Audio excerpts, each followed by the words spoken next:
Therizhandur ரஹீமிய்யா Arabic கல்லூரி. உங்கள் ஆண் பிள்ளைகள் 7 ஆண்டுகளில் ஆலிம் பட்டத்துடன் பிகாம், பிபிஏ, பிஏ டிகிரிகளும் பெற்று சிறந்த ஆலிமாக வெளிவர இன்றே தொடர்பு கொள்ளுங்கள்.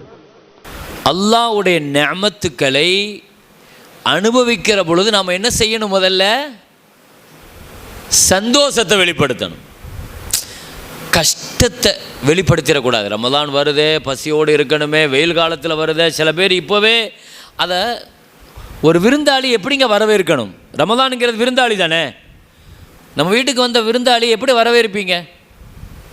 சந்தோஷமாக வரவேற்றாதானே அவர் திரும்ப வருவார் இல்லையா? இப்போ அவர் வரும்போதே சங்கடத்தோடு, வெயில் காலத்தில் வருது, ரமலான் இப்படிப்பட்ட காலத்தில் வருது, ஒரு வேலையும் செய்ய முடியாது, அது இந்த மாதிரி தயவு செய்து சங்கடமான வார்த்தைகளை பயன்படுத்தாதீங்க. ரமலானுடைய விஷயத்தில் என்ன செய்யாதீங்க, ஒரு சும்மா ஒரு பேச்சுக்கு தானே சொன்ன அப்படின்னு கூட சொல்லாதீங்கிறேன்னா. ஒரு பேச்சுக்கு கூட ரமலானுடைய நோன்பினுடைய கஷ்டத்தை பற்றி பேசாதீங்க. பாசிட்டிவாக பேசுங்க, நெகட்டிவாக பேசாதீங்க. ரமலானுடைய விஷயத்தில் சந்தோஷமான விஷயங்களை சொல்லுங்க. எனக்கு ரமலான் வருதுங்கிற மகிழ்ச்சியை வெளிப்படுத்த முயற்சி பண்ணணும். ஆனால் ஒரு காலத்திலே நம்ம அதை தவறாக என்ன செஞ்சிடக்கூடாது. ரமலானுடைய விஷயங்களில் ரமலான் வருது, கஷ்டமாக இருக்குமே, அந்த வேலை போகணும், இங்கே போகணும், இங்கே செய்யணும், பகல் இப்படி இருக்கும், ராத்திரி இப்படி இருக்கும். தயவு செய்து. எனவே இரண்டாவதாக நான் சொல்கிறேன், ரமலானை மகிழ்ச்சியோடு. மூன்றாவதாக, ரமலான் அல்லாஹ் நமக்கு தர பெரிய பாக்கியம். அந்த நிஅமத்தை, அருளை முதல்ல விளங்குங்க. ரமலானுடைய அதனுடைய அருளை முதல்ல நம்ம விளங்கணும். அல்லாஹ் தந்த பெரிய நிஅமத் இல்லையா? ஒரு நிஅமத்தை விளங்கலன்னு வைங்க, ஒரு அருளை நம்ம என்ன செய்யல. குர்ஆன் முழுக்க அல்லாஹ் சொல்லுவான், வதுகுரு நிஅமத்தல்லாஹ், வதுகுரு நிஅமத்தல்லாஹ், வதுகுரு நிஅமத்தல்லாஹ். குர்ஆன் முழுக்க நீங்கள் தேடி பாருங்க, அல்லாஹ்வுடைய நிஅமத்தை நினைச்சு பாருங்க, நினைச்சு பாருங்க, நினைச்சு பாருங்க. எத்தனை இடத்துல அல்லாஹ் சொல்கிறான். ரமலான் சும்மா கிடைக்கிறது இல்லை, அது கிடைக்கிறது பெரிய அருள்னு நினைக்கணும். போன வருஷம் நம்மோடு கிடைச்சவங்களுக்கு இந்த வருஷம் ரமலான் இல்லை. எத்தனை பேர்களுக்கு கிடைக்கல? கிடைச்சிச்சா? கிடைக்கல. வாழ்க்கையில் ரமலான் கிடைக்கிறதெல்லாம் சாதாரண விஷயம் கிடையாது. அல்லாமா சுல்ஃபிகார் தங்களுடைய கிதாபில் எழுதுவார், ரமலானுடைய 30 நாள் அல்லாஹ் உங்கள்கிட்ட தந்திருக்கிற செக் லீஃப்ங்கிறார். 30 செக் லீஃப், செக் புக் இருக்குது பாருங்கள், 30 பேப்பர் அல்லாஹ் தந்துட்டான். எவ்வளோ வேணாலும் நீ நிரப்பிக்க ஒவ்வொரு நாளும். சில பேர் 100ல், 1000ல், லட்சத்தில், கோடியில் கணக்கு இல்லாமல், சில பேர் ஒன்றுமே இல்லாமல் பிளெயின் செக்காக திரும்ப கொடுத்துறாங்க. சில பேர் அதில் பாவத்தை நிறச்சி கொடுத்துறாங்க அல்லாட்ட. ஒவ்வொரு நாளும் அது நம்மகிட்ட தரப்பட்ட செக் புக்கு இல்லையா? துனியாவில் ஒரு பெரிய கோடீஸ்வரன் நம்ம கையில் ஒரு 30 செக்கை தந்து, 30 செக்கு வேண்டாம், ஒரு செக்கை தந்து எவ்வளோ வேணாலும் நிரப்பிக்கப்பா, விடுவோமா வாய்ப்பை? அல்லாஹ் அப்படி தானே தந்திருக்கிறான் ரமலானை. அது ஒரு நிஅமத்துன்னு விளங்கணுமா இல்லையா? வாழ்க்கையில் நிஅமத்தை புரியலன்னு வைங்க, உரிய காலத்தில் அது நிஅமத்தின் விளங்கலன்னு வைங்க, அல்லாஹ் திரும்ப அதை தரமாட்டான். 2 விஷயம், ஒன்று அதை திரும்ப நமக்கு தரமாட்டான், அப்படி இல்லைன்னா அந்த ரமலானை பயனுள்ளதாக நமக்கு அல்லாஹ் ஆக்க மாட்டான். அல்லாஹ் அப்படிப்பட்ட நிலையிலிருந்து அல்லாஹ் பாதுகாப்பானாக.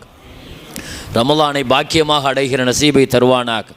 ரமலானை நாம் புரிஞ்சுக்கிறதுக்கு பெரிய நசீபை அல்லாஹ் தருவானாக. அதை நிஅமத்துங்கிற மனசில் உணர்றதுக்கு அல்லாஹ் பாக்கியத்தை தருவானாக. முதல்ல அதை உணரணும் பெருமக்களே. ஏதோ எல்லா மாதம் மாதிரி வருது, போன வருஷம் வந்துச்சு, இந்த வருஷம் வந்துட்டு போச்சு, அப்படியெல்லாம் ரமலானை நம்ம கடந்துடக்கூடாது. ரமலானுடைய ஒரு நிமிஷம் போதும் நம்ம வாழ்க்கையை மாற்றி அமைக்கிறதுக்கு, நம்மளை சொர்க்கவாசியாக மாற்றுறதுக்கு ஒரு நிமிஷம் போதும். நம்மளுடைய ஆரோக்கியத்திற்கு 1 செகண்ட் போதும். ரமலானில் நம்முடைய கஷ்டங்கள் முடிவுக்கு கொண்டு வர்றதுக்கு 1 நிமிஷம் போதும்.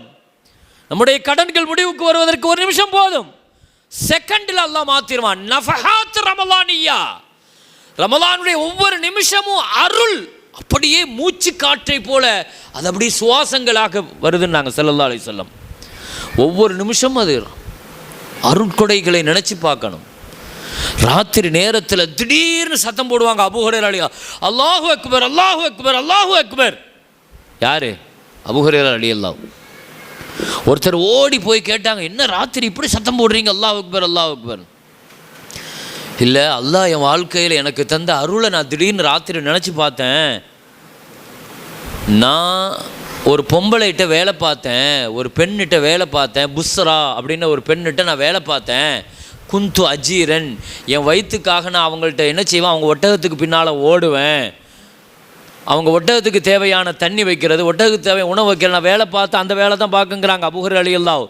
ஒரு நேரம் பசிக்காக, ஏன்னா பல நேரங்கள் நான் தொழுகையில் இருந்தே பசியில் மயங்கி விழுந்துருவேங்கிறாங்க. அவ்வளோ பெரிய பசியில் மயக்கமாயிடுவேங்கிறாங்க. அப்படி பசின்னா அவ்வளோ பசியில் இருப்பேனா. அந்த அம்மாட்ட போய் வேலைக்கு சேர்ந்து அந்த வெளியூர்களுக்கெல்லாம் போவாங்க, பாலைவனத்தில் நான் அப்படியே ஓடுவேன். அந்த அம்மா பெரிய பணக்கார வசதியான பெண்ணு புஸ்ரா.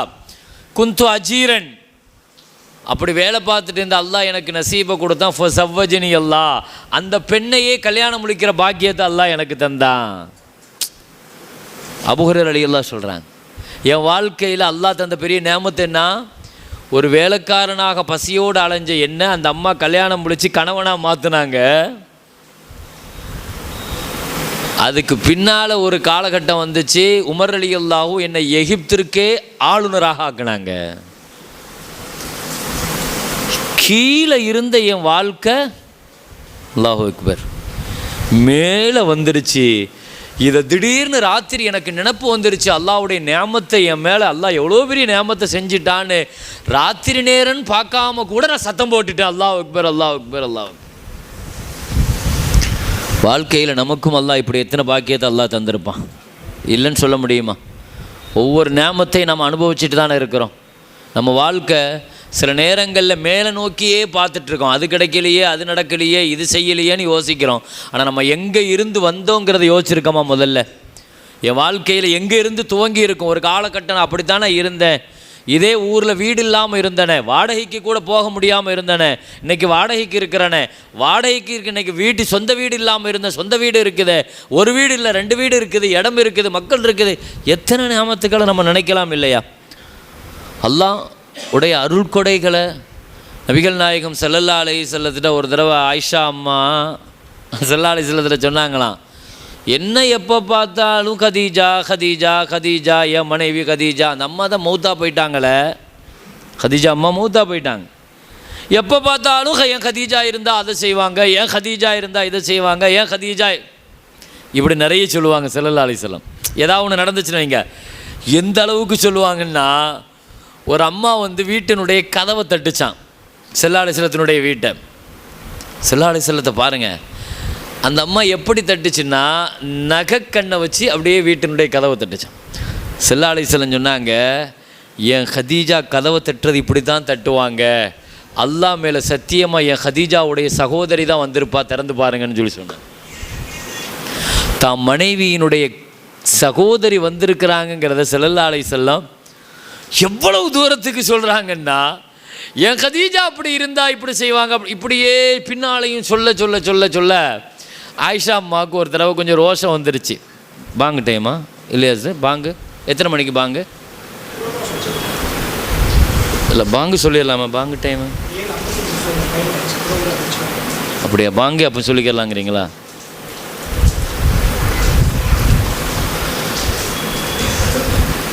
ஏன் கதீஜா அப்படின்னு சொன்ன உடனே ஒரு தடவை ஆயிஷா ரலியல்லாஹு அன்ஹாவுக்கு கொஞ்சம் ரோஷம் வந்துருச்சு.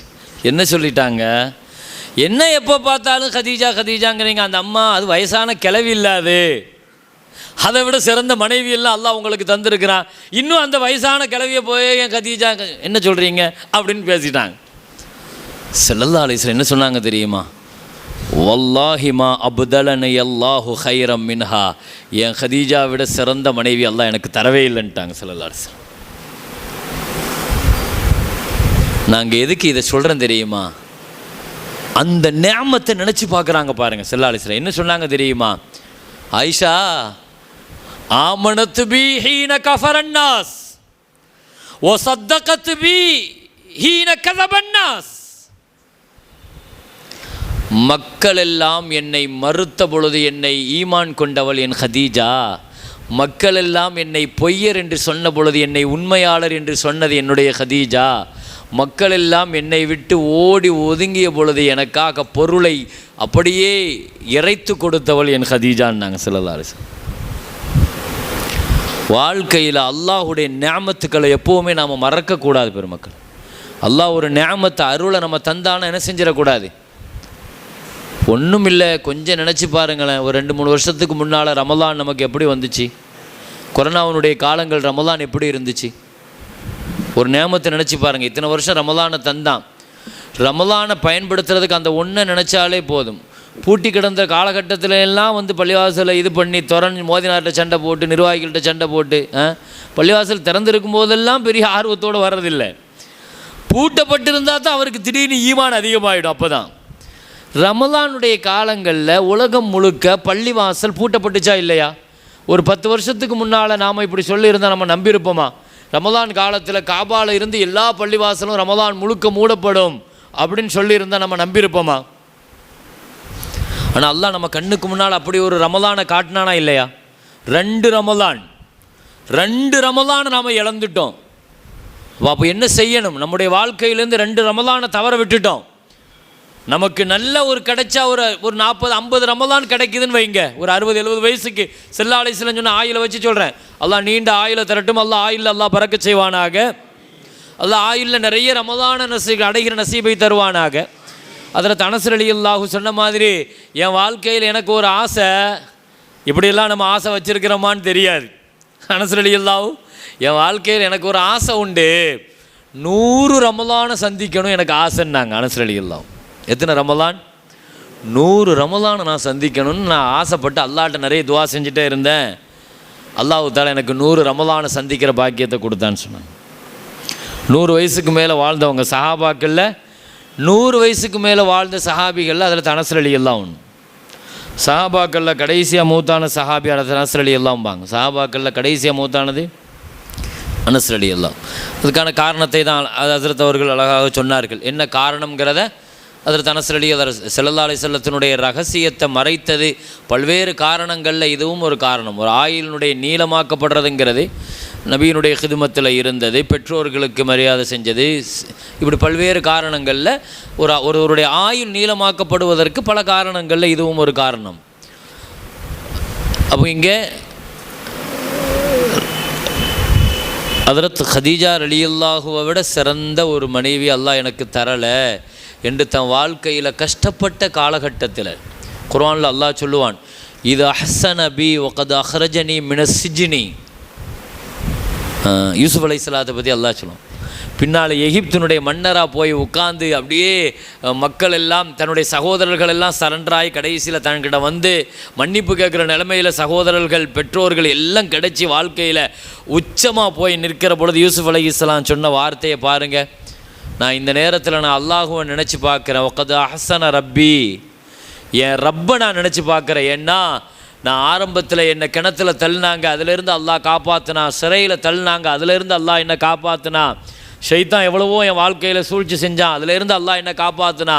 காப்பாற்றி என் ரப்பை எனக்கு அருளை செய்து வா ஹசன் நபி என்னை இங்கே கொண்டு வந்து நிறுத்திட்டான். இன்றைக்கி நான் இவ்வளோ பெரிய இடத்துல இருக்கிறேன்னு சொன்னாங்க. குர்ஆனில் சொல்கிற வார்த்தை தானே இது? அல்லாஹ் சொல்கிற வார்த்தை. அப்போ என்ன அர்த்தம் இதுக்கு? இந்த வார்த்தைகள் எல்லாம் நமக்கு எதை உணர்த்துது?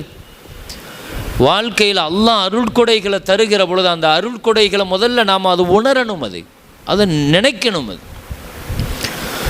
அது வாழ்க்கையில் நம்ம அமல் செய்யணும். சரி, ஹைர், அல்ஹம்துலில்லாஹ். நான் ரமலானுக்கு முன்னால் இது ஒரு பெரிய அமல், இதுவே நமக்கு ரமலானை முழுசாக நம்மள்கிட்ட கிடைக்கிறதுக்கு அல்லாஹ் காரணமாக்கிறோம். எனவே ரமலானை கண்ணியமாக பார்ப்போம் இன்ஷா அல்லாஹ். ரமலானை சந்தோஷமாக வரவேற்போம் இன்ஷா அல்லாஹ். ரமலான் அதனுடைய நிஅமத்தை மனப்பூர்வமாக நாம் உணர்வோம். இது 3வது விஷயம். 4வது, ரமலானை நாம் தேட்டத்துடன் எதிர்பார்ப்போம்.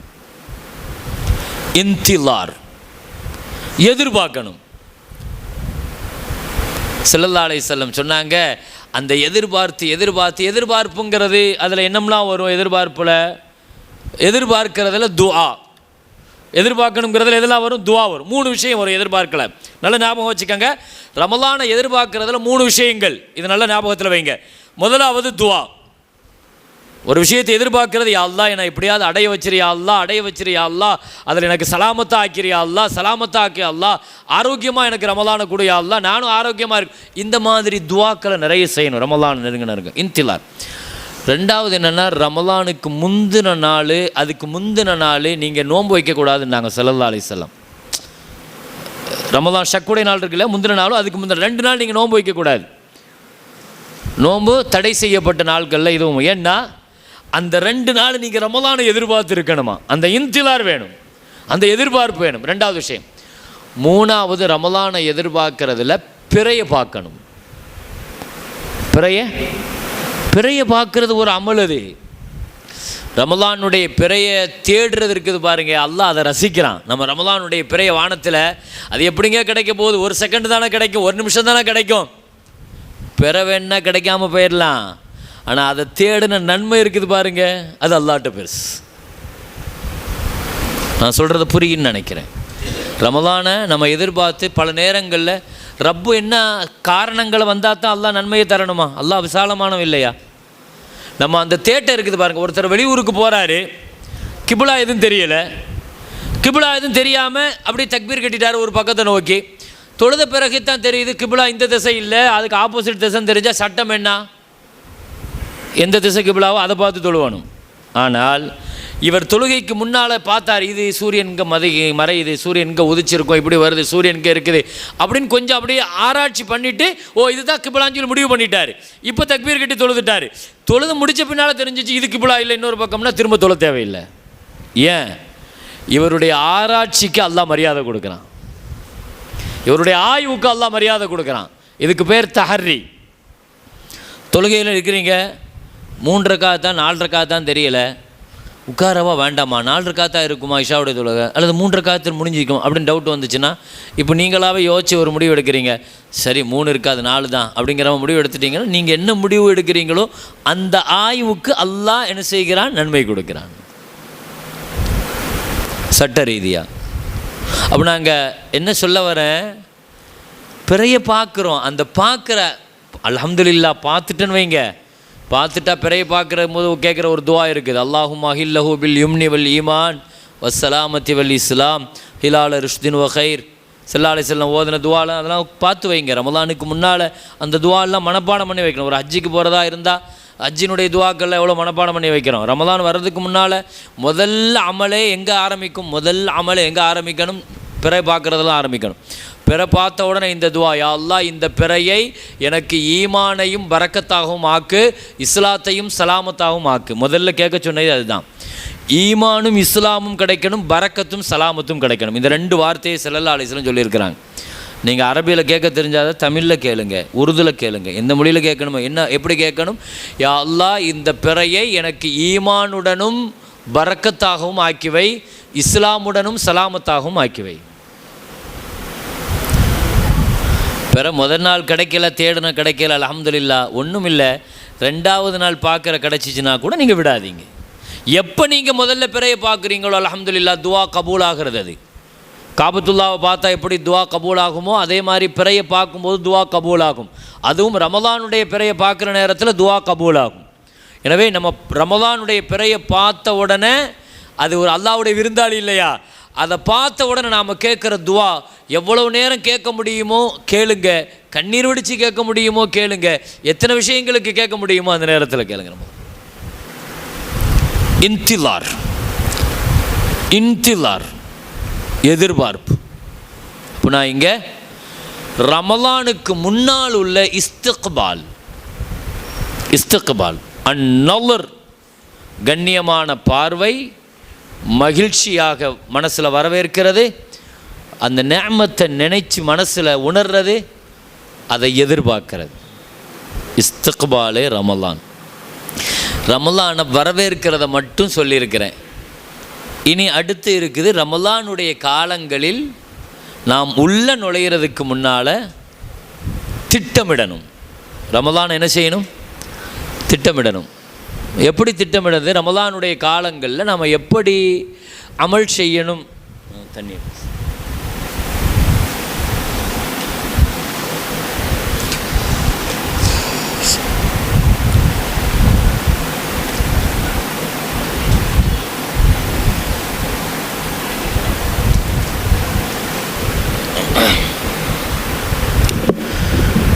அடுத்து ரமலானுடைய விஷயங்களில் அல்ஹம்துலில்லாஹ் ஒரு தஹ்தீத் என்பது ரொம்ப முக்கியம். எந்த ஒரு விஷயத்தையுமே திட்டமிட்டால் தான் ஜெயிக்க முடியும். மார்க்கத்தில் நம்ம வீட்டில் ஒரு கல்யாணம்னு முடிவு பண்ணிட்டேன்னு வைங்க, ஒரு கல்யாணத்துக்கு முடிவு பண்ணால் என்ன செய்வோம்? திட்டமிடாமல் திடீர்னு எல்லாம் நடத்திடுவோமா? ஒரு வீடு கட்டுறோம், கல்யாணம் நடத்துகிறோம், வீடு கட்டுறோம், இதுக்கெல்லாம் எவ்வளோ பெரிய அளவில் திட்டமிடுதலை வச்சுருக்கிறோம். 6 மாதத்துக்கு முன்னால் மண்டபத்தை புக் பண்ணுறோம், 1 வருஷத்துக்கு முன்னால் மண்டபத்தை புக் பண்ணுறோம், 1 வருஷத்துக்கு முன்னால் எத்தனையோ விஷயங்களை யோசித்து வைக்கிறோம், புக் பண்ணி வைக்கிறோம். ரமலானுக்கு முன்னால் ஒரு ரமலானை பற்றியான ஒரு திட்டமிடுதல். எப்படி திட்டமிடுறது? முதல் விஷயம் திட்டமிடுதலுங்கிறது இந்த 3 விஷயங்களுக்கு முதலாவதாக திட்டமிடணும். முதல் விஷயம் என்ன? உடல் ரீதியான ஆரோக்கியமான பிரச்சனைகளை சரியான முறையில் திட்டமிட்டுக்கணும். ஆரோக்கியமான பிரச்சனைகள் தெரியுது இல்லையா? ரமலானை நம்ம ஆரோக்கியமாக சந்திக்கிறதுக்கு உடல் ரீதியாக சுகர் இருக்கலாம், ப்ரெஷர் இருக்கலாம். தயவு செய்து சின்ன சின்ன காரணங்களை எல்லாம் சொல்லி அல்சர் இருக்குது, அது இருக்குது, ஏன்னா நோன்பை விடுறதுக்கான காரணங்களை நாம் சாதாரணமாக அதை தேடிக்கொண்டே இருக்கக்கூடாது. வாழ்க்கையில் ரமலானுடைய நாட்களில் நோன்பு விட்டுட்டா பின்னால் நம்ம எத்தனை நாள் ஒரே விலங்கு ஸல்லல்லாஹு அலைஹி வஸல்லம் சொன்னாங்க, 60 நாள் தொடர்ந்து நோன்பு வைக்கணும். ஒரு நோன்புக்கு மற்ற காலங்களில் நீங்கள் வைக்கிறதாக இருந்தால் 60 நாள் எப்படி தொடர்ந்து நோன்பு வைக்கணும். அப்படி தொடர் நோன்புல ஒரு நாள் விட்டாலும் மறுபடியும் 60 நாள் தொடர்ந்து வைக்கணும். இவ்வளவு கடுமையாக்கியிருக்கு. இவ்வளவு செஞ்சதற்கு பின்னாலேயும் கடமை தான் நிறைவேறும் தவிர ரமலானுடைய பரக்கத்து கிடைக்காதுன்ட்டாங்க ஸல்லல்லாஹு அலைஹி வஸல்லம். ரமலானுடைய விஷயங்களில் முதல்ல உடல் ரீதியான ஆரோக்கியமான அந்த நிலைப்பாடுகளை சரி பண்ணிக்கணும். டாக்டர்கிட்ட போய் இந்த விஷயங்கள் சுகர் இருக்குது நோன்பு வைக்கலாமான்னு ஒரு முஸ்லீம் டாக்டர்கிட்ட, நல்ல தெளிவான முஸ்லீம் டாக்டர்களை தெளிவான டாக்டர்கள்ட்ட கேளுங்க. நோன்புங்கிறது சூமு தசிஹு, அது என்றைக்குமே அது ஆரோக்கியம் தான். அது நோன்புனால் ஒருத்தர் நோயாளியாக ஆனாருங்கிறது கிடையாது. வாழ்க்கையில் 2 விஷயம், ஒன்று ஹஜ்ஜினால் ஒருத்தர் ஏழையாக மாட்டார், நோன்புனால் ஒருத்தர் நோயாளியாக மாட்டார். இந்த 2ஐயும் நல்ல ஞாபகம் வச்சு மனசில். ஒரு ஹாஜி ஏழையாக மாட்டார், ஒரு நோன்பாளி நோயாளியாக மாட்டார். நோன்பு கண்டிப்பாக, ஏன்னா அது ஆரோக்கியத்தை கொடுக்கிறது. வருஷம் முழுக்க உள்ளுக்குள்ளே செயல்பட்டுக்கிட்டே இருக்கிற அந்த உறுப்புகளுக்கு 1 மாதம் ஓய்வுங்கிறது பெரிய விஷயம் இல்லையா? அது ஆரோக்கியத்தை தான் தரும். வாழ்க்கையில் மன தைரியத்தையும் உடல் ஆரோக்கியத்திற்கும் நோன்புங்கிறது பெரிய சொத்து. அது அப்போ உடல் ரீதியான பிரச்சனைகளை நாம் சரி பண்ணிக்கணும். ஏதாவது கொஞ்சம் முன்பின் உடல் ஆரோக்கிய விஷயங்களில் கொஞ்சம் முன்பின் குறைபாடுகள் இருந்தால் அதை சரி பண்ணிக்கிறது, அதுக்காக மாத்திரைகள் எடுத்து ரமலானுடைய காலங்களை நம்ம பயன்படுத்த நம்முடைய உடல் ரீதியான விஷயங்கள். 2வது நம்முடைய பொருள் ரீதியான விஷயங்கள். பொருளாதாரம் நான் சொல்கிறேன் பாருங்கள், வியாபாரம் இருக்குது, வேலைகள் இருக்குது, கணக்கு வழக்கு இருக்குது, கடன் கொடுக்கணும், ஒருத்தருக்கு வாக்கு கொடுத்துருக்கோம். இந்த எல்லா பிரச்சனையுமே ரமலானுக்கு முன்னால் நம்ம முடிச்சிடணும். ரமலானுக்கு ஒரு பொருளாதார ரீதியாக இருக்கும் இல்லையா? கொடுக்கல் வாங்கல் இருக்கலாம், பொருளாதார விஷயங்கள், கணக்கு வழக்குகள் இருக்கலாம். இப்போ அடுத்து நான் சக்காத்தினுடைய விஷயங்களையும் கொஞ்சம் நான் தெளிவுபடுத்துகிறேன் இன்ஷா அல்லாஹ். அதுக்கு முன்னால் நீங்கள் பொருளாதாரத்தை கரெக்ட் பண்ணிக்கிட்டா தான், தெளிவுபடுத்திக்கிட்டா தான். ரமலானுக்கு உள்ளே போகிறதுக்கு முன்னால் பொருளாதாரத்தை கரெக்ட் பண்ணுங்க. கவர்மெண்ட்டுக்காக ஏப்ரல் மாதம் ஸ்டாக் எடுக்கிறோம் இல்லையா? முன்னால் எடுங்க. உங்கள் சொத்துனுடைய மதிப்பெண்ணான் முதல்ல முடிவு பண்ணுங்க. ப்ராப்பர்ட்டி நம்மள்ட்ட எவ்வளோ இருக்குது, வியாபார சொத்தினுடைய அளவு எவ்வளோ இருக்குது, தங்கம் எவ்வளோ, பேங்க் பேலன்ஸ் எவ்வளோ, என்னென்ன விஷயங்களில் நம்ம இன்வெஸ்ட்மெண்ட் பண்ணியிருக்கிறோம், எல்லாத்தையும் ஒரு கணக்கு எடுங்க. கடன் எவ்வளோ வரணும், எவ்வளோ நாம் கடன் கொடுத்துருக்குறோம், எவ்வளோ கடன் வாங்கியிருக்கிறோம். ரமலானுக்கு போகிறதுக்கு முன்னால் இந்த தக்தீத் நான் சொன்ன இந்த முன் தயாரிப்பில் உடல் ரீதியான தயாரிப்பு, 2வது பொருள் ரீதியான தயாரிப்பு, எல்லாத்தையுமே தெளிவுபடுத்திக்கணும். தெளிவாக எடுத்துருங்க கணக்கில். நம்முடைய சொத்தினுடைய மதிப்பு, நீங்கள் ரமலானுக்கு உள்ளே போகும்போது என் சொத்தினுடைய மதிப்பு 10 லட்சம் 50 லட்சம், நம்ம என்ன கவர்மெண்ட்டுக்காக கொடுக்க போகிறோம்? நாம் அல்லாஹ்வுக்கு பயந்து கணக்கு எடுத்துக்கறணும். நம்முடைய பொருளுடைய கணக்கு என்னங்கிறத தெளிவாக கணக்கு எடுத்துக்கிட்டு. சொந்த வீடுகள்லாம் சக்காத்தில் வராது, அதனால் நீங்கள் அதெல்லாம் போட்டு பயப்படணும் தேவையில்லை. செலவெல்லாம் நீ பார்த்துக்கா. நீ இவ்வளோ சம்பாதிக்கிறியா, நீ டேக்ஸ் எத்தனை % கட்டிருங்கிற கவர்மெண்ட் மாதிரி எல்லாம் மார்க்குன்னு சொல்லலை. உங்களுடைய செலவுகள் எல்லாம் போக என்னென்னு செய்யுங்க. அப்போ இந்த பொருளாதார கணக்கு வழக்குகள், கொடுக்கல் வாங்கல், இதெல்லாம் தெளிவுபடுத்திக்கிட்டு கொடுக்க வேண்டியதை இதை ரமலான் வைக்கணும்.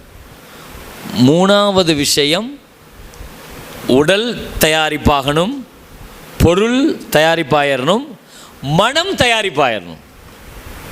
மனம் தயாரிப்பு இது யார் சொல்கிறா? இப்னு மஸ்ஊத் ரலியல்லாஹு சொல்கிறாங்க. இப்னு மஸ்ஊத் ரலியல்லாஹுட்ட கேட்டாங்க, நீங்கள் ரமலானை எப்படி எதிர்கொள்வீங்க, ரமலானுக்கு முன்னால் நீங்கள் எப்படி உள்ளே போவீங்கன்னு கேட்டாங்க. இப்னு மஸ்ஊத் ரலியல்லாஹு சொன்னாங்க, நாங்கள் ரமலானுக்கு முன்னால் எங்கள் மனசில் யாரை பற்றியாவது குரோதங்கள் இருந்தால், கோபங்கள் இருந்தால், சங்கடங்கள் இருந்தால், யாருடனாவது உறவுகளில் பிரச்சனை இருந்தால், நாங்கள் போய் அதை சரி பண்ணிக்கிட்டு எங்கள் மனசில் எந்த குரோதமும் இல்லாமல் ரமலானை சந்திப்போங்கிறாங்க. மற்ற ரெண்டை கூட நம்ம செஞ்சிருவோம். இதுதான் நமக்கு ரொம்ப பெரிய கஷ்டம். ஹஜ்ஜுக்காக போயிட்டு ஒருத்தட்ட போய் நான் மன்னிப்பு கேட்குறதுங்கிறதே இப்போ பரவலாகவே சுத்தமாக விடு போச்சு. முன்னாலையாவது ஒரு விருந்துங்கிற பேர்லையாவது வச்சு சொந்தக்காரங்களை கூப்பிட்டு அதை சரி பண்ணுறதுக்கு ஒன்று செய்வோம். நிறைய விஷயங்கள் இன்றைக்கி அதெல்லாம் என்ன செய்கிறதில்ல.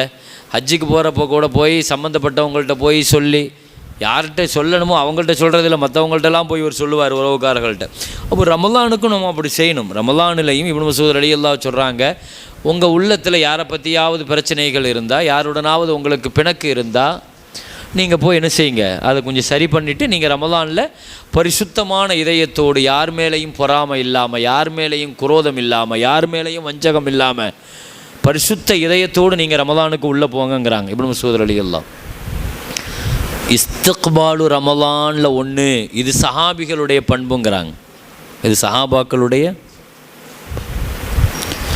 அப்போ இப்படி தஹ்தீத் ரமலானுக்கு உள்ளே போகிறதுக்கு முன்னால் இந்த திட்டமிடுதல், உடல், பொருள், மனம், இந்த மூணையும் மிகச்சரியாக திட்டமிட்டு ரமலானுக்குள்ளே பயணிக்கணும். அல்ஹம்துலில்லாஹ், ரமலானுடைய நம்முடைய முதல் அமலாக ஞாபகம் வச்சுக்கோங்க. அல்ஹம்துலில்லாஹ், ரமலானை அடைந்தவுடன் முதல் கட்டமாக நாம் அல்லாஹ்வுக்கு நன்றி கடனாக சஜிதா செஞ்சிருங்க.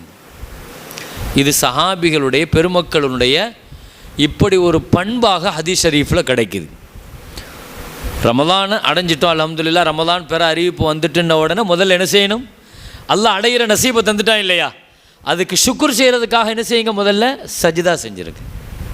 சஜிதா செஞ்சு ஹஜ்ரத் ஜாஃபர் இப்னு அபி தாலிப் ரலியல்லாஹு அன்ஹு சொல்லுவாங்க, நாங்கள் அபிசீனியா மன்னர் நஜாஷியை போய் சந்திக்க போனோம். ஒரு நாட்டினுடைய மன்னர், ஒரு பெரிய நாட்டினுடைய மன்னர். நாங்கள் வெளிநாட்டில் வந்து தங்கியிருக்கோம், அபிசீனியாவில் பயந்து எதிரிகளுக்கு பயந்து தங்கியிருக்கிறோம். மன்னர் நஜாஷியை பார்க்க வந்த உடனே அவர் பழைய சட்டையை போட்டுக்கிட்டு, பழைய ஜிப்பாவை போட்டுக்கிட்டு, அப்படியே தரையில், மண் தரையில் உட்கார்ந்துட்டு, ஒரு அரசர் மாதிரியே இல்லை, மண் தரையில் உட்கார்ந்துருந்தார். நாங்கள் கேட்டேன், ஏன் இப்படி இருக்கிறீங்க அப்படின்னு சொல்லி கேட்டேன். ஜாஃபர் ரலியல்லாஹு சொல்கிறாங்க, ஏன் இப்படி இருக்கிறீங்கன்னு கேட்டேன். இல்லை, ஈசா அலைஹிஸ்ஸலாத்துக்கு இறக்கப்பட்ட வேதத்தில் நான் படிச்சிருக்கிறேன்.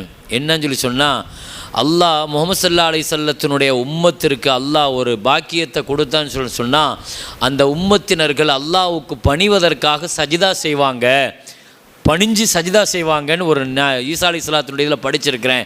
அதனால் அல்லாஹ் உங்களுக்கு ஒரு நியாமத்தை தந்திருக்கா. என்ன நியாமத் தெரியுமா? அங்கே பத்ர் போர்க்களத்தில் முஸ்லீம்கள் ஜெயிச்சிட்டாங்கன்னு எனக்கு செய்தி வந்திருக்குது அப்படின்னு அவர் சொன்னார். பத்ரில் எதிரிகளை அல்லாஹ் கொலை செஞ்சிட்டான், எதிரிகள் தோற்று போயிட்டாங்க, முஸ்லீம்கள் ஜெயிச்சிட்டாங்கன்னு என் ஒற்றன் மூலமாக எனக்கு மதீனாவில் இருந்து எனக்கு அபிசீனியாவுக்கு செய்தி வந்திருக்குதுன்னு சொன்ன உடனே அப்படியே சஜிதாவில் அவங்களும் விழுந்தாங்க. ஜாஃபர் ரலியல்லாஹு சஜிதாவில் விழுந்தாங்க. வாழ்க்கையில் அல்லாஹ் ஒரு நியாமத்தை முதல்ல தரும்போது ஹதீஸ்லையும் கிடைக்கிது. ஸல்லல்லாஹு அலைஹி வஸல்லம் ஒரு வெற்றி செய்தி கிடைச்சாலும், ஒரு நியாமத்தான செய்தி கிடைச்சாலும் உடனே சஜிதா தான் விழுவாங்க. ஹதீஸில் இருக்குது. சஜிதாவில் நபி ஸல்லல்லாஹு அலைஹி வஸல்லம் சஜிதாவை வெளிப்படுத்தி அல்லாஹ்வுக்கு ஷுக்குர் செய்கிற மாதிரி வேறு எந்த நன்றி கடனும் அல்லாஹ்வுக்கு கிடையாது. சஜிதாங்கிறது அல்லாஹ்வுக்கு அவ்வளோ பிடிக்கும். சஜிதாங்கிறது ரப்புக்கு ரொம்ப பிடிச்சமான இடம். ஏன் அல்லாஹ்வுக்கு ரொம்ப பிடிக்கும்னா, இப்லீஸ் வந்து அவன் சொன்னான் இல்லையா, அல்லாஹ் விரட்டப்பட்ட உடனே, அல்லாஹ் அவனை விரட்டின உடனே அவன் என்ன சொன்னான்? லஆத்தி என்னஹும் மின் பைனி ஐதீஹிம் ஒமின் ஹல்ஃபிஹிம் வான் ஐமானிஹிம் வான் ஷமாயிலிஹிம். அவன் சொன்னானா, நான் மக்களை கெடுப்பேன். எப்படி கெடுப்பேன்னா, முன்னால் இருந்து வருவேன், பின்னால் இருந்து வந்து கெடுப்பேன், வலது பக்கத்தில் இருந்து வருவேன், இடது பக்கத்தில் இருந்து வருவேன், நாலாபுரத்திலையும் நான் என்ன செய்வேன், மக்களை கெடுப்பேன்னு சொன்னான். ஸல்லல்லாஹு அலைஹி வஸல்லம் இந்த ஆயத்தை சொல்லிட்டு சொன்னாங்களாம், இப்லீஸ் 4 பக்கத்தை சொல்லியிருக்கிறான், 2 மறந்துட்டான்னாங்க ஸல்லல்லாஹு அலைஹி வஸல்லம். எதை மறந்துட்டான்? மேலையும் மறந்துட்டான், கீழையும் மறந்துட்டான். இப்லீஸ் என்ன செஞ்சுட்டான்? 4 பக்கத்தை சொன்னானே தவிர நான் மேலே இருந்து வருவேன் கீழே இருந்து வருவேன் அவன் சொல்லலை. அதனால் ஸல்லல்லாஹு அலைஹி சொன்னாங்க 2 இடம் திறந்து இருக்குது, மேலே துவா மூலமாக அல்லாஹுவை நெருங்கிடுங்க, கீழே சஜதா மூலமாக நெருங்கிடுங்கன்னாங்க ஸல்லல்லாஹு அலைஹி வஸல்லம். அவன் இடையில வர முடியாத இடம் அதுன்னாங்க. நீங்கள் சஜதா செஞ்சிட்டீங்கன்னா அவனுக்கு அங்கே இடம் கிடையாதுன்ட்டாங்க. எனவே அல்லாஹுடைய சஜதாவின் மூலமாக புனிதமிக்க இந்த ரமலானை நாம் வரவேற்போம், ரமலானை அடைவோம். அடைந்த ரமலானுடைய ஒவ்வொரு நாட்களையும் பலனுள்ளதாக, பாக்கியமானதாக, போட்டியாக மாற்றணும். யார் யாருக்கு போட்டி? மற்றவங்களை விட நான் முந்தி. முதல்ல போட்டி எங்கே ஆரம்பிக்கணும்னா அவரை விட நான் முந்தி அப்படின்னு ஆரம்பிக்கணும். பிறகு போட்டி எங்கிட்டயே ஆரம்பிக்கணும். எங்கிட்ட எப்படி ஆரம்பிக்கிறது போட்டி? நான் ரமலான் அல்லாத காலங்களில் நான் சுன்னத்து மட்டும்தான் தொழுவேன், இப்போ தஹஜ்ஜத் தொழுகிறேன், எக்ஸ்ட்ரா 10 ரக்காத் தொழுகிறேன், 20 ரக்காத் தொழுகிறேன், 3 ஜுஸு ஓதுறேன், 5 ஜுஸு ஓதுறேன். மற்ற மாதங்களுக்கு போட்டியாக்கணும். ரமலானுடைய நேத்தை விட இன்னைக்கு அதிகமாக்குறேன், இன்னைக்கு போட்டியாக்கணும். ரமலான் 2ல் நான் இவ்வளோ செஞ்சேன், ரமலான் 3 அதை விடவும் என் அமல் கூடி இருக்கணும். ரமலான் 4 3 விட கூடி இருக்கணும். இதை போட்டியாக மாற்றணும். ரமலானுடைய காலையை விட இரவு வணக்கம் கூடி இருக்கணும். இரவை விட இரவை பகலுக்கு போட்டியாக்கணும், பகலை இரவுக்கு போட்டியாக்கணும், முந்தின நாளை மறுநாளுக்கு போட்டியாக்கணும், மறுநாளை அடுத்த நாளுக்கு போட்டியாக்கணும். இப்படியே முசாபகா வசாரிஉ வசாரிஉ வசாரிஉ வஸ்ஸாபிகூன ஸாபிகூன், ரமலானை நாம் போட்டியாக மாற்றணும். எனவே ரமலானுடைய காலங்கள் நாம் அடைகிற பொழுது எந்த நேரத்தை வீணாக்காமல் கிடைத்திருக்கிற ரமலான், சஹாபாக்கள் சொல்லுவார்கள், நாங்கள் ஒவ்வொரு ரமலானை அடைகிற பொழுதும் இதுதான் எங்களுடைய கடைசி ரமலான் நினச்சி தான் அமல் செய்வோங்கிறாங்க. ஒவ்வொரு ரமலானையும் நாங்கள் என்ன செய்வோம், இனிமேல் எங்களுக்கு இப்படி ஒரு ரமலான் கிடைக்காது அப்படின்னு நினைக்கணுமா? அல்லாஹ் தஆலா நீண்ட ஆயுளை தரணும், நிறைய ரமலானை தரணும். ஆனால் அந்த உணர்வு ஹதீஸில் வருது இல்லையா? சஹாபிகள் தக்பீர் கட்டி தொழுதாலே ஸல்லல்லாஹு அலைஹி வஸல்லம் அப்படி தானே தொழ சொன்னாங்க. அதுதான் கடைசி தொழுகன்னு நினச்சி தொழுகுங்க. அப்படி தானே வாழ்க்கையில் அப்படி நினைக்கணும். ஏன்னா மௌத்து ஹயாத்துங்கிறது வாழ்க்கையில் எப்படி இருக்குது? அப்போ இந்த தொழுகை இபாதத்துகளில் சஹாபாக்கள் வாய்ப்புகள் கிடைச்சா, இனி ஒரு வாய்ப்பு எனக்கு கிடைக்காதோன்னு நினைக்கிற பொழுது அந்த அமல்கள் செய்கிறதுல ஒரு பெரிய ஒரு துடிப்பு வரும், ஆர்வம் வரும். இப்போ ரமலானுடைய காலங்களில் இபாதத்துகளில் நோன்பில் எல்லா விஷயங்கள்லையும் நபிகள் நாயகம் ஸல்லல்லாஹு அலைஹி வஸல்லத்திட்ட ஒரு சஹாபி கேட்டாங்க இல்லையா, யா ரசூலல்லாஹ் நோன்பை பற்றி என்ன நினைக்கிறீங்கன்னு கேட்டாங்க. ஒரே வார்த்தையில் சொன்னாங்க, அலைக பிஸ்ஸௌமி ஃபஇன்னஹு லா மிஸ்ல லஹு. நோன்பை மாதிரி ஒரு வணக்கம் கிடையவே கிடையாதுன்னாங்க ஸல்லல்லாஹு அலைஹி வஸல்லம். அது அப்படி ஒரு இபாதத். எனவே ரமலானுடைய காலங்கள் நோன்பை பற்றி எல்லாம் உலமாக்கள் தொடர்ந்து ஜும்மாக்கள் வழியாக மற்ற நேரங்கள் வழியாக நிறைய நோன்பு விஷயங்கள் எல்லாம் நிறைய பேசுவாங்க. ஹைர் அல்ஹம்துலில்லாஹ். ரமலானுடைய அமல்களில் இன்னொரு முக்கியமாக நாம் எடுக்கிற அமல் ஜக்காத்தினுடைய அமல்.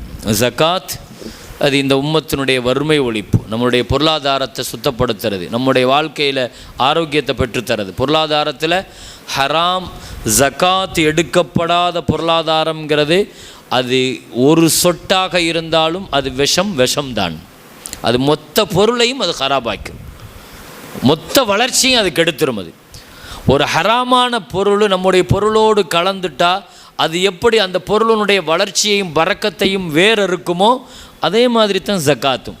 உரிய காலத்தில் பொருளாதாரத்திற்கான ஜக்காத் அது எடுக்கப்படலைன்னு சொன்னால் குர்ஆன் சொல்லுது அது கன்ஸு. என்ன கன்ஸு? நீங்கள் சேர்த்து வைக்கிற தங்கமும் வெள்ளியும் அது உங்களுடைய நரகத்தில் புடம் போடப்பட்ட நரக கங்குகள்னு சொல்லி சொன்னாங்க ஸல்லல்லாஹு அலைஹி வஸல்லம். ஹதீஸ்லையும் அது சம்பந்தமான குர்ஆன்லையும் அல்லாஹ் அந்த வார்த்தையை பயன்படுத்தணும். யக்னிஸூன ஸஹப், அந்த காசை வச்சு சூடு போடுவான்னு அல்லாஹ் குர்ஆனில் சொல்கிறான். ஜக்காத் கொடுக்கப்படாத பணங்களுக்கு அவர்களுக்கு சூடு போடப்படும். ஃபதூகு மா குந்தும் தக்னிஸூன், ஜக்காத் கொடுக்காமல் சேர்த்து வச்ச இந்த சொத்து இதுதானேன்னு சொல்லி நபிகள் நாயகம் ஸல்லல்லாஹு அலைஹி வஸல்லம் பெண்களுக்கு சொன்னாங்க, பெண்களே ஜக்காத் விஷயத்தில் ரொம்ப கவனமாக இருங்க. நீங்கள் நிறைய எப்போவுமே கைகளில் தங்கத்தை கழுத்துகளில் தங்கம் நகை இப்படி போட்டிருக்கிறீங்க, ஜக்காத் விஷயத்தில் கவனக்குறைவு இல்லை, அப்படி இருந்துடாதீங்கன்னு பெண்களுக்கு அன்றைக்கி ஜக்காத்தை பற்றி ஸல்லல்லாஹு அலைஹி வஸல்லம் பயான் பேசுனாங்க. சஹாபி பெண்மணிகள் அதை கேட்டுட்டு நபிகள் நாயகம் ஸல்லல்லாஹு அலைஹி வஸல்லத்தினுடைய பயான் முடிஞ்சு இப்னு மஸ்ஊத் ரலியல்லாஹுனுடைய மனைவி ஸைனப் ரலியல்லாஹு அன்ஹா தன்னுடைய கணவர் இப்னு மஸ்ஊத் ரலியல்லாஹுட்ட வந்தாங்க. வந்து சொன்னாங்க, ஸல்லல்லாஹு அலைஹி வஸல்லம் ஜக்காத்தை பற்றி பேசியிருக்கிறாங்க, இங்கே நிறைய தாய்மார்கள் வந்திருக்கிறதாக ஹஸரத் அவர்கள் குறிப்பிட்டார்கள். எனவே ஒரு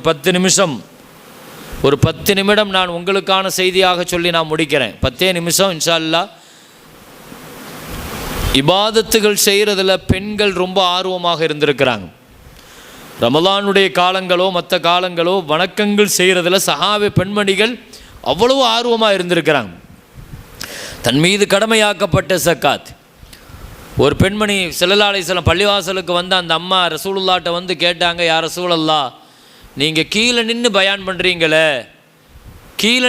பண்ணுறீங்களே, ஒரு பேரித்தம்பளம் மட்டையில் சாஞ்சு பயான் பண்ணுறீங்களே யா ரசூலல்லாஹ், ரொம்ப நேரம் நின்று பயான் பண்ணுறீங்க, உங்களுக்காக நான் ஒரு மெம்பர் செஞ்சு தரட்டுமா அப்படின்னு ஒரு அன்சாரி பெண்மணி வந்து ரசூல் ஸல்லல்லாஹு அலைஹி வஸல்லத்தில் கேட்டாங்க. நபி ஸல்லல்லாஹு அலைஹி வஸல்லம் சொன்னாங்க, இன்ஷைதி ஃபத்தஹிதி, நீ ஆசைப்பட்டா செஞ்சு கொடுமா அப்படின்னு சொல்லி சொன்னாங்க. மற்றவங்களுக்கு பாருங்கள் அந்த யோசனை வரலை, அந்த அம்மாவுக்கு அந்த யோசனை வந்துச்சு. பெண்கள் அவங்க அவ்வளோ பெரிய ஆர்வமாக இருக்கிறாங்க. ஸல்லல்லாஹு அலைஹி வஸல்லத்தில் வந்து உங்களுக்கு மெம்பர் செஞ்சு தரேன், எங்கிட்ட ஒரு வேலைக்காரர் இருக்கிறாரு, நல்ல லேபரு, நல்ல தரமாக செய்வார். முதல்ல ரசூலுல்லாவுக்காக மெம்பர் செஞ்சு பள்ளிவாசலில் கொண்டு வச்சது ஒரு பெண்மணி தான், அன்சாரி. எவ்வளோ பெரிய பாக்கியம் அது. இன்றைக்கி உலகம் முழுக்க பள்ளிவாசல்களில் மெம்பர் வைக்கிறோன்னு சொல்லி சொன்னால் அந்த மெம்பரினுடைய சுன்னத்து அந்த அம்மாவுடைய சுன்னத்து தானே அது. அப்போ அந்த பெண்ணுக்கு எவ்வளோ பெரிய நசீபு கிடைக்கும், எவ்வளோ பெரிய பாக்கியம் கிடைக்காது. அந்த அன்சாரி பெண்மணி கொண்டு வந்து மெம்பரை செஞ்சு வச்சுட்டாங்க. ஸல்லல்லாஹு அலைஹி வஸல்லம் ஜும்மாவுடைய குத்துபாவில் ஏதுறாங்க. முதல்ல மெம்பரில் உட்காந்து குத்துபா, சஹாபிகள் எல்லாம் கண்ணறைஞ்சு பார்க்குறாங்க ஸல்லல்லாஹு அலைஹி வஸல்லத்தை. திடீர்னு பள்ளிவாசலில் அழுகை சப்தம் கேட்குறது. பள்ளியில் அழுகை சப்தம். குத்துபாவை நிறுத்தினாங்க. எங்கேருந்து அழுக வந்துச்சு? இந்த மெம்பர் செய்கிறதுக்கு முன்னால் ஒரு மரக்கட்டை, பேரிச்சம்பள கட்டையில் சாஞ்சி நின்று தானே ஓதுவாங்க, நின்றுட்டு அந்த மரக்கட்டையை ஓரத்தில் சாய்ச்சி வச்சுருக்கிறாங்க சஹாபாக்கள். அது அழுகிற சத்தம் கேட்ட உடனே ஸல்லல்லாஹு அலைஹி வஸல்லம் இறங்கி போய் ஃபலம்மஹா, அந்த மரக்கட்டையை கட்டிப்பிடித்தார்கள். அது அழுகையை நிறுத்தவில்லை.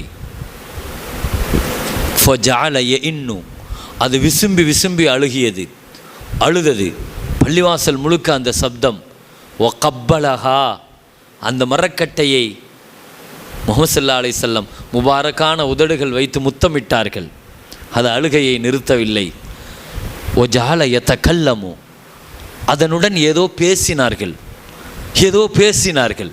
ஏதோ ரகசியம் பேசினார்கள். அது அழுகையை நிறுத்திவிட்டது. ஸல்லல்லாஹு அலைஹி வஸல்லம் ஹுத்துபாவை தொடர்ந்தார்கள்.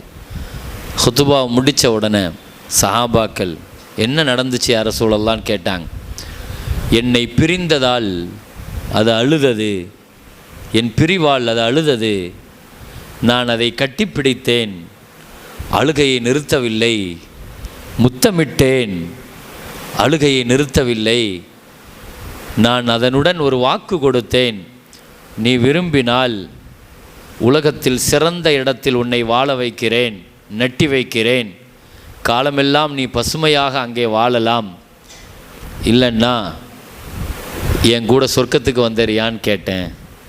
அது சொல்லுச்சு, யா ரசூலல்லாஹ், உங்களோடு என்னை சொர்க்கத்திலேயே வச்சுக்கங்கன்னு சொல்லி சொல்லுச்சு. நான் அதுக்கு வாக்கு கொடுத்துட்டேன், என்னோடு நீ சொர்க்கத்தில் இருப்பாய் என்று வாக்கு கொடுத்துட்டேன் முஹம்மது ஸல்லல்லாஹு அலைஹி வஸல்லம் சொன்னார்கள். நான் அதை சொன்ன பொழுது அது அழுகையை நிறுத்தியது.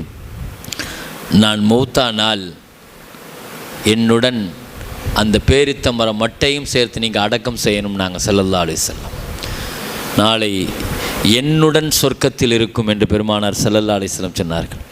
ஒரு மரக்கட்டையாக இருந்தாலும் கூட நபியினுடைய பிரிவை தாங்க முடியாமல், மறுபுறத்தில் மஸ்ஜிதில் இடம்பெற்றிருக்கிற பெரும் பாக்கியம் அது. பள்ளிவாசல் என்பது அதனுடைய பங்களிப்பை ஒரு மரக்கட்டையாக இருந்தாலும் கூட அது எவ்வளோ பெரிய பாக்கியத்தை பெற்றது. மனதுள்ள இதயங்கள் கொண்ட நம்மை போன்றவர்கள் அந்த பள்ளிவாசலில் ரமலானுடைய காலங்களில் ஒரு பெரிய ஈடுபாட்டோடு கிடைக்கிற நேரங்களெல்லாம் மஸ்ஜிதில் உட்கார்ந்து நேரங்கள் கொடுக்கிற பொழுது நாம் எவ்வளோ பாக்கியசாலிகளாக ஆகிவிடுவோம். அந்த மரக்கட்டைக்கு எவ்வளோ பெரிய பாக்கியம் என்றால் அந்த மெம்பருக்கு, அந்த மெம்பர் செய்து கொடுத்த அந்த புண்ணியமான அந்த சஹாபியத்தான அந்த பெண்ணுக்கு எவ்வளோ பெரிய பாக்கியம் கிடைக்கும். வாழ்நாளில் பெண்கள் இந்த சமூகத்திற்கு பெரும் கொண்ட சேவை செய்திருக்கிறார்கள். எனவே அந்த ஸைனப் ரலியல்லாஹு அன்ஹா இப்னு மஸ்ஊத் ரலியல்லாஹுட்ட வந்து ரசூல் ஸல்லல்லாஹு அலைஹி வஸல்லம் ஜக்காத்து கொடுக்க சொல்லியிருக்கிறாங்க. ஜக்காத்து கொடுக்கணும், ஆனால் ஏன் ஜக்காத்தை உங்களுக்கு செலவு பண்ணிகிட்ருக்கிறேன், என்ன நீங்கள் சம்பாதிக்க முடியாத நோயாளியாக இருக்கிறீங்க. தன் கணவர்கிட்ட சொல்கிறாங்க. தன் கணவர் இப்னு மஸ்ஊத் ரலியல்லாஹு இருக்கிறாங்களே, சம்பாதிக்க முடியாத அளவுக்குள்ள ஒரு நோயாளி. அவங்க ஒரு 3 அடி தான் இருப்பாங்க, அவ்வளோ குள்ளமாக இருப்பாங்க. ஒரு வாளாக கூட அவங்களால தூக்க முடியாது. போர்க்களத்தில் கூட ஸல்லல்லாஹு அலைஹி வஸல்லம் என்ன செய்வாங்கன்னா இப்னு மஸ்ஊத் ரலியல்லாஹு பக்கத்தில் உட்கார வச்சுக்கிடுவாங்க. பக்கத்தில் போருக்கெலாம் அனுப்ப மாட்டாங்க, பக்கத்திலே தான் பக்கத்தில் உட்கார வைப்பாங்க. பெரிய காரி, ஸல்லல்லாஹு அலைஹி வஸல்லத்தினுடைய காரி இப்னு மஸ்ஊத் ரலியல்லாஹு. நோயாளி, சம்பாதிக்க முடியாது. எனவே நான் என் காசை உங்களுக்கு சக்காத்தை செலவு பண்ணுறேன், ஆனால் ஸல்லல்லாஹு அலைஹி வஸல்லம் எங்களை எல்லாம் சக்காத்து கொடுக்க சொல்லியிருக்கிறாங்க எங்கள் நகைகளுக்கு. நீங்கள் போய் ரசூல் ஸல்லல்லாஹு அலைஹி வஸல்லத்தில் போய் நீங்கள் கேட்டுட்டு வாங்க மசாலா, இப்படி உங்களுக்கு செலவு பண்ணால் ஒரு மனைவி தன் கணவருக்கு ஜக்காத்தை செலவு பண்ணலாமா அப்படின்னு போய் கேட்டுட்டு வாங்க. இப்னு மஸ்ஊத் ரலியல்லாஹு சொன்னாங்க, நான் போய் கேட்க மாட்டேன், எனக்கு வெக்கமாக இருக்குது, சம்மந்தப்பட்டது நான் தானே, நானே போய் எப்படி எனக்கு செலவு பண்ண நான் எப்படி கேட்பேன், எனக்கு வெக்கமாக இருக்குது, கேட்க மாட்டேன்னு சொல்லிடுறாங்க. அந்த அம்மா விடலை. சரி நீங்கள் போக மாட்டீங்க இல்லையா, நானே போய் ஸல்லல்லாஹு அலைஹி வஸல்லம் போய் கேட்டுக்கிறேன்ட்டு அந்த அம்மாவே நேரில் ஸைனப் ரலியல்லாஹு பள்ளிவாசலுக்கு வந்துச்சு. முஹம்மது ஸல்லல்லாஹு அலைஹி வஸல்லம் எங்கே இருக்கிறாங்கன்னு கேட்டாங்க. ஸல்லல்லாஹு அலைஹி வஸல்லம் மேலே இருக்கிறாங்க. சரி, பிலால் ரலியல்லாஹு கூப்பிட்டாங்க. ஸல்லல்லாஹு அலைஹி வஸல்லத்திட்ட ஒரு சட்டம் கேட்டுட்டு வாங்களேன் பிலால். என்ன சட்டம்? ஒரு மனைவி தகுதியான கணவருக்கு ஜக்காத்தை செலவழிக்கலாமா? தயவுசெய்து என் பேரை சொல்லாதீங்க, சட்டத்தை மட்டும் கேட்டுட்டு வாங்கன்னு சொல்லிச்சு அந்த அம்மா. என் பேரை சொல்லிடாதீங்க, ஏன்னா என் கணவர் வெக்கப்படுறாரு, அதனால் பேரை சொல்லாமல் மசாயில் மட்டும் கேட்டுட்டு வாங்க அப்படின்னு சொல்லிச்சு இந்த அம்மா அனுப்பிச்சு. பிலால் ரலியல்லாஹு போய் ஸல்லல்லாஹு அலைஹி வஸல்லத்திட்ட யார ரசூலல்லாஹ் இப்படி ஒரு மசாயில் வந்திருக்குது, என்னன்னு கேட்டாங்க. ஒரு மனைவி கணவருக்கு ஜக்காத்து செலவு பண்ணலாமா அப்படின்னு. கணவர் வசதி இல்லாமல் கஷ்டப்படுறவராக இருந்தால், உழைக்க சம்பாதிக்க முடியாமல், யார் கேட்டா அப்படின்ட்டாங்க ஸல்லல்லாஹு அலைஹி வஸல்லம். மசாயில மட்டும் சொல்லிட்டா பிரச்சனை இல்லை, ஸல்லல்லாஹு அலைஹி வஸல்லம் யார் கேட்டான்னு கேட்குறாங்க. இப்போ சொல்லி ஆகணும். பிலால் ரலியல்லாஹு எவ்வளோ தூரம் மறைக்கணுமோ அவ்வளோ தூரம் மறைச்சாங்க. இம்ரஅத்தும் மினல் அன்சார், ஒரு பெண்ணு கேட்டாங்க அப்படின்னு சொன்ன. நபி ஸல்லல்லாஹு அலைஹி வஸல்லம் எந்த பெண்ணு அடுத்து கேட்டாங்க. மசாயிலுக்கு பதில் சொல்லலை, எந்த பெண்ணுன்னு கேட்குறாங்க. பிலால் ரலியல்லாஹு எவ்வளோ தூரம் மறைக்கணுமோ போராடுறாங்க. ஸைனப் அப்படின்னு பேரை மட்டும் சொன்னாங்க. ஸைனப், ஸைனப்னா மதீனால நிறைய ஸைனப் இருப்பாங்க, சரி ஏதாவது ஒரு ஸைனப் அப்படின்னு ஸைனப்னு பேரை சொல்லிட்டாங்க, மறைக்கல இல்லையா. ஸல்லல்லாஹு அலைஹி வஸல்லம் விடல, ஐயு ஸயானிப், எந்த ஸைனப்னு கேட்டாங்க ஸல்லல்லாஹு அலைஹி வஸல்லம். இனி மறைக்கிறதுக்கு வாய்ப்பே இல்லை. எந்த ஸைனப்னு கேட்டால் என்ன சொல்ல முடியும்? பாப்பாவுடைய பேரை சேர்த்து சொல்லணும், இல்லை கணவருடைய பேரை சொல்லணும், அப்படி தானே?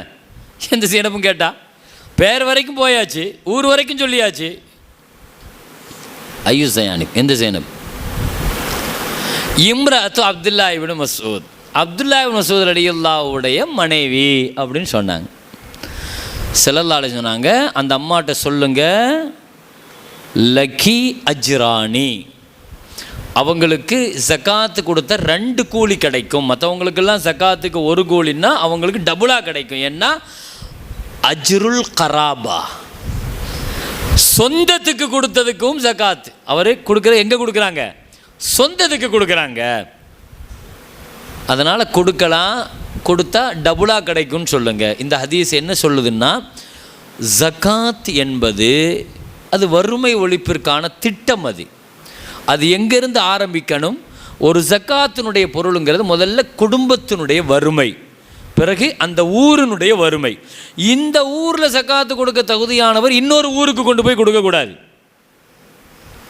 ஜக்காத்துங்கிறது அந்த ஊரினுடைய ஏழைகள் தகுதியானவங்களுக்கு அந்த ஊர் பணக்காரர்களுடைய ஜக்காத்தை முதன்மையாக இருக்கணும். அவர் குடும்பத்தில் இருந்து ஆரம்பிக்கணும். அண்ணன் தம்பிகள் இருக்கிறாங்க, குடும்பத்தில் இருக்கிறாங்க, பிறகு உறவுகள் இருக்கிறாங்க, அதை தாண்டி ஊர் இருக்குது. இதை தாண்டி போய் வெளியே என்ன செய்யக்கூடாது. எனவே ஜக்காத் என்பது அது உறவுகளுக்கு கொடுக்கிற பொழுது இன்னும் சிறப்பு தான் என்றாலும் தேவை உள்ளவர்கள் கவனத்திலே கருத்திலே வைத்து கொடுக்கப்பட வேண்டும் என்பதை இந்த ஹதீஸ் நமக்கு மிகப்பெரிய அளவில் உணர்த்துகிறது.